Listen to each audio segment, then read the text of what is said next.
നിന്റെ അച്ഛൻ ഇതറിഞ്ഞ സഹിക്കുന്നു തോന്നുന്നുണ്ടോ? എവിടെ ഒരു പെണ്ണ് ഇട്ടേച്ചും പോയെന്ന് വിചാരിച്ച് കള്ളും കുടിച്ച് വല്ലയിടത്ത് പോയി കിടക്കുക? നിങ്ങളൊക്കെ ഏത് യുഗത്തിലാണ് ജീവിക്കുന്നത്? അച്ഛനെ പ്ലീസ് മതി, ഇത്തവണത്തേക്കൊന്ന് ക്ഷമിക്കാനോ? ജീവിതത്തിൽ ആദ്യമായിട്ടാണ് ഞാനും എൻ്റെ അച്ഛനോട് നുണ പറയുന്നത്. മോനിവിടെ കള്ളും ബോധമില്ലാതെ കിടക്കാന്ന് പറയാൻ പറ്റുമോ? നിങ്ങളെക്കുറിച്ചൊക്കെ വലിയ പ്രതീക്ഷ വെച്ച് പുലർത്തുന്ന ഞങ്ങളെ വിട്ടിയത്. അച്ഛനെ ആദി, നീ പഠിത്തത്തിൽ മാത്രം ശ്രദ്ധിച്ചാൽ മതി, വേറെ ഒന്നിനെ പറ്റി ആലോചിക്കണ്ട. പിന്നെ നിനക്ക് പഠിക്കാൻ താല്പര്യമില്ലെങ്കിൽ നാളെ മുതൽ ഈ വർക്ക്ഷോപ്പ് നീ നോക്കി നടത്തിയാൽ മതി. ഞാനാ? ഇതെൻ്റെ തീരുമാനമാണ്. താല്പര്യമുണ്ടെങ്കിൽ കേട്ടാൽ മതി. ഇനി അതല്ല, നിങ്ങൾക്ക് തോന്നിയ പോലെയാണ് ജീവിക്കേണ്ടതെങ്കിൽ ഒരു കാര്യം ഞാൻ പറഞ്ഞേക്കാം, പിന്നെ എൻ്റെ മുമ്പ് കണ്ടുപോകരുത്.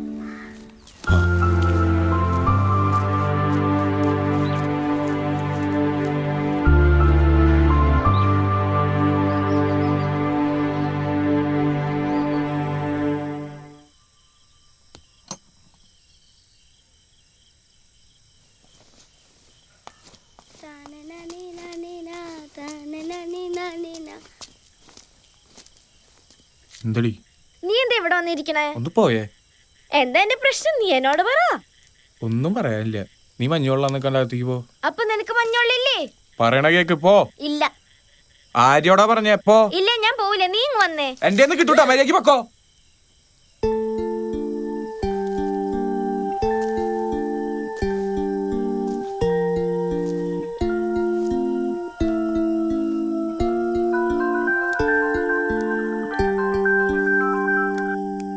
ഹലോ ഹലോ ആദി, ഞാനാ ജാൻവി.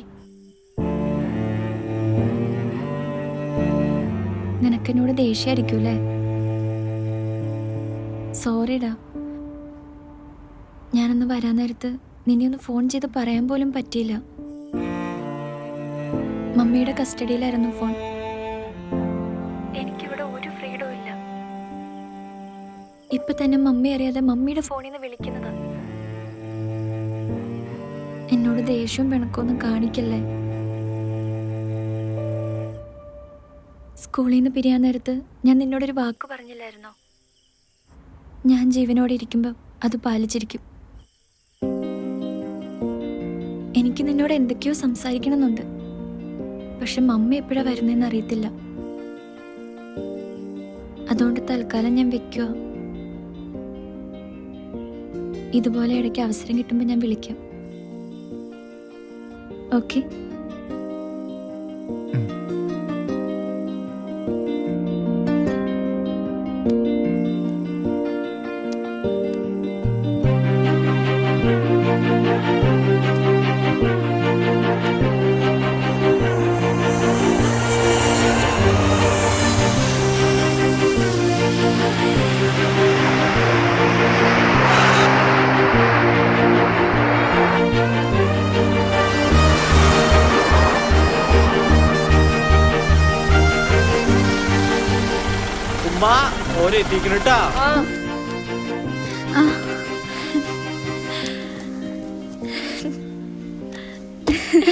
ജാൻവി, എത്ര കാലായി?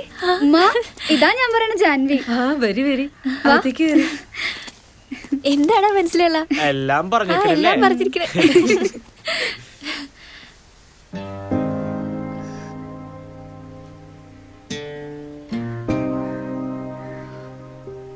ഞങ്ങളെ നോക്കി ഒരിക്കൽ പോലും ചിരിച്ചിട്ടില്ല.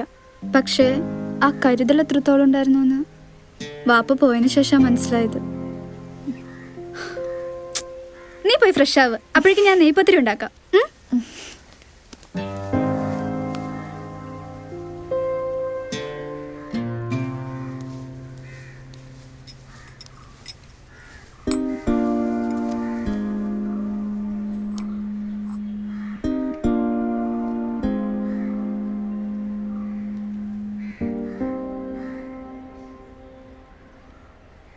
മൂന്നാല് വർഷം എത്ര പെട്ടെന്നല്ലേ കടന്നുപോയത്.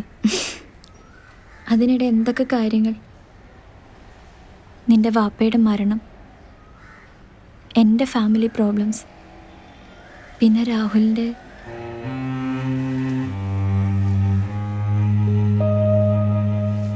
നിന്റെ ഫാമിലി മാറ്റേഴ്സ് ചോദിക്കണ്ടെന്ന് കരുതിയതാ. എന്തായി വല്ല കോംപ്രമൈസും? ഇല്ല. ഇനി ഡാഡിയും മമ്മിയും തമ്മിൽ ഒന്നിപ്പിക്കാൻ സാധിക്കുമെന്ന് എനിക്ക് തോന്നുന്നില്ല. ഡാഡി വേറെയാ താമസം, മറ്റൊരു സ്ത്രീയെ ഒപ്പം ഉണ്ടെന്നാണ് കേൾക്കുന്നത്. മമ്മി എന്തു പറയാനാ, മമ്മി ആകെപ്പാടെ ഡെസ്പ. നീ ഇങ്ങോട്ട് പോന്നപ്പോൾ മമ്മിക്ക് ഡൗട്ട് അടിച്ചില്ലേ? ചെന്നൈയിൽ PGക്ക് ചേരണമെന്ന് പറഞ്ഞാൽ വന്നത്. നേരെ ചെന്നൈയിലേക്ക്. അവിടുന്ന് ശേഖരമാമ്മയുടെ വീട്ടിലേക്ക് എന്നാ കള്ളത്തരം പറഞ്ഞ്. അതുകൊണ്ട് 2-3 ദിവസത്തേക്ക് പ്രശ്നമൊന്നും ഉണ്ടാവത്തില്ല. പിന്നെ ആദ്യം ഞാനും തമ്മിൽ ഇപ്പോൾ ഒരു ബന്ധമില്ലെന്നാണ് മമ്മി കരുതിയേക്കുന്നത്. പക്ഷെ നമ്മുടെ പ്ലാൻ പോലെ നടന്നു കഴിയുമ്പോൾ അതന്നേരം അല്ലേ, അപ്പം എന്താന്ന് വെച്ചാൽ ചെയ്യാം.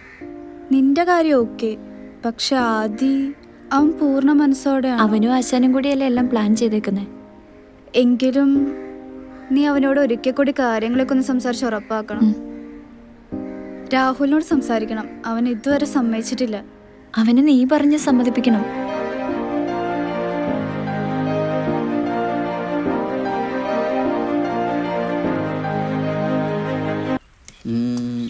ചെയിൻ സോക്കറ്റ് മാറണം, അല്ലാതെ കുറെ പണിയും വരും. എല്ലാം കൂടി എത്രയാവും? അശാന ഒന്ന് നോക്കി പറഞ്ഞേ. ഞാൻ ഒരൊറ്റ ഏറ് വെച്ച് തരും. ഇത്രയും കാലമായിട്ട് കണക്കൂട്ടി പറയാൻ പഠിച്ചിട്ടില്ലേ? എന്താ ചേട്ടാ ഒരു 6,000 രൂപ എടുത്ത് തരും. വണ്ടി എപ്പോൾ തരും? ഒരു 2 ദിവസം അഡ്വാൻസ് അങ്ങോട്ട് കൊടുത്തേക്ക്. ഇതാ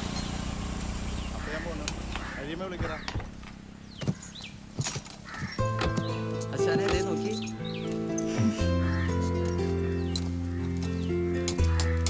എങ്ങനെയുണ്ടടാ? ആ കുഴപ്പമില്ല. മോള് വന്നെന്ന് ആദ്യം പറഞ്ഞു. ഷംനയുടെ വീട് തങ്ങിയില്ലേ? ഷംന എന്താ പറഞ്ഞേ? ആ അവനതറിഞ്ഞാ മതി. പോടാ. മോള് വാ, എനിക്ക് ചില കാര്യങ്ങൾ സംസാരിക്കണം. ചെല്ല്. എങ്ങനെയുണ്ടാ പണിയുണ്ടാ? ആ അതെടാ വണ്ടിയുണ്ട് അത്യാവശ്യം. കുഴപ്പമില്ലല്ലേ? നന്നായി പോണേ, കുഴപ്പമില്ല. നാളത്തെ എല്ലാ കാര്യങ്ങളും ക്ഷേത്രത്തിൽ പറഞ്ഞ് ഏർപ്പാടാക്കിയിട്ടുണ്ട്. 9 മണിക്കാണ് മുഹൂർത്തം. മോള് എല്ലാം നല്ലവണ്ണം ആലോചിച്ചിട്ട് തന്നെയാണല്ലോ അല്ലേ? എൻ്റെ തീരുമാനത്തിന് മാറ്റം ഉണ്ടാവില്ല. ചോദിക്കുന്നത് മറ്റൊന്നും കൊണ്ടല്ല, ഇത് ജീവിതമാണ്.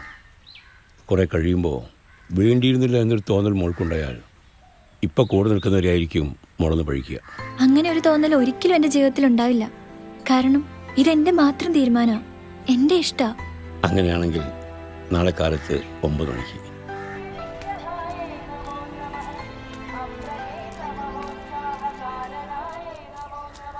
ആ നിങ്ങൾ ഇറങ്ങിയില്ലേ? ആ ശാനെ ഞാൻ ദേ അതിരുള്ളുണ്ട്, അവനിപ്പോൾ ഇറങ്ങും. ആ ശരി.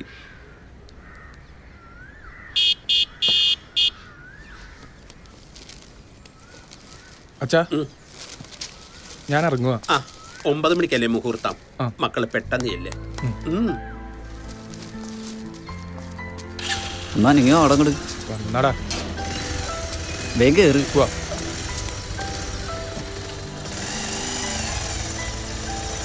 എന്നാൽ നിങ്ങളൊരു കാര്യം ചെയ്യ്, ഓഫീസിൽ പോയിരുന്നു, ഞാൻ അങ്ങോട്ട് വന്നേക്കാം.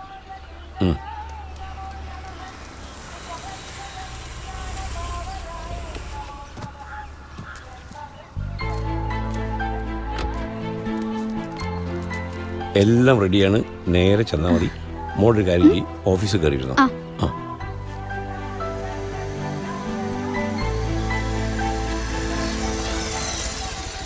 ഇവിടെ നല്ലൊരു കാര്യമായിട്ട് എന്തെങ്കിലും ഉഴപ്പാതെ വന്നൂടെ? കറക്റ്റ് ടൈമാണ് ആശാനെ. എന്നാ വേഗം ചെല്ല്. നടക്കടാ.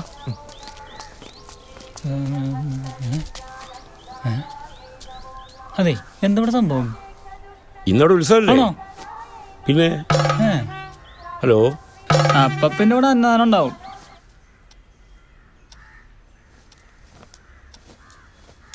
ആഹാ, നിങ്ങളിതുവരെ പോയില്ലേ? ഇന്നെന്താ കടയൊന്നും തുറക്കുന്നില്ലേ? ഇന്നൊരു വിശേഷപ്പെട്ട ദിവസമല്ലേ, അതുകൊണ്ട് കട തുറക്കണ്ടെന്ന് വെച്ചു. ഇന്നെന്താ പ്രത്യേകത? അതൊക്കെ ഉണ്ടടി. എന്തുണ്ടെന്ന്? പോയി കട തുറക്കാൻ നോക്കും മനുഷ്യ. ഓരോ ദിവസം ഓരോന്ന് പറഞ്ഞോണ്ട് ഇരുന്നോളൂ കള്ളൻ.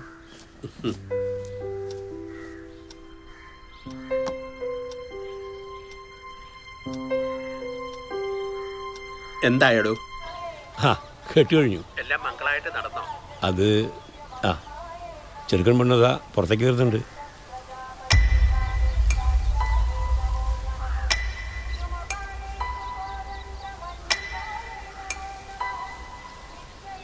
രണ്ടുപേർക്കും നല്ലതേ വരൂ.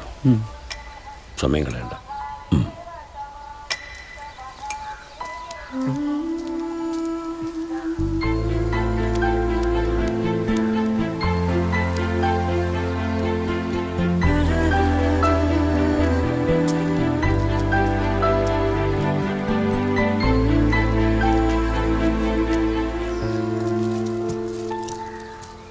ഡാ ആശാൻ പറഞ്ഞതോട് ഉത്സവമാണെന്ന്. നിന്റെ കൂട്ടുകാരൻ നൈസായിട്ട് പണി തന്നേനാണോ ഉത്സവം എന്ന് പറയണേ? നിന്റെ സ്ഥലത്ത് ഞാനാണെങ്കിലേ അവർ രണ്ടെണ്ണത്തിൻ്റെ ഇവിടെ വെട്ടിയാൻ കൊന്നോളാം ഞാൻ. എന്തേനാട്ടാ ഫ്രണ്ട്സായി പോയില്ലേ? പോടെ ചാവിയോടെ നിന്ന്